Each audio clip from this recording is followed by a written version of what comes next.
আসসালামু আলাইকুম ওয়া রাহমাতুল্লাহি ওয়া বারাকাতুহু। কেমন আছেন সবাই? আশা করি সকলেই ভালো আছেন। আমরা আজকে ক্ষেতের মধ্যে হাঁটাহাঁটি করতেছি মাদ্রাসার কাছে।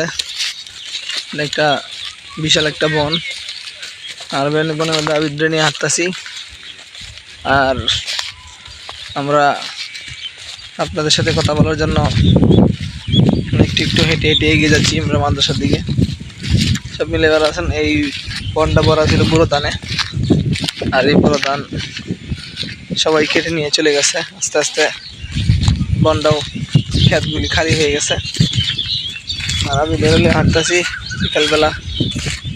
আর আমরা ছোটো ছোটো ব্লগ করবো ইনশাল্লাহ, আবিদদের নিয়ে হাঁটাহাঁটি করতেছি। বিভিন্ন ব্লগে আমরা আসবো, আপনারা আমাদের সাথে থাকবেন। আর আমাদের পেজটা ইনশাল্লাহ কার মোহাম্মদিয়া হাফিজ একাডেমি মাদ্রাসা ফাউন্ডেশন পেজটা একটু ফলো করে রাখবেন। তাহলে ইনশাল্লাহ আমরা আপনাদের মোহাব্বত এবং ভালোবাসা শিখতে হবে ইনশাআল্লাহ। আসসালামু আলাইকুম ওয়া রাহমাতুল্লাহ।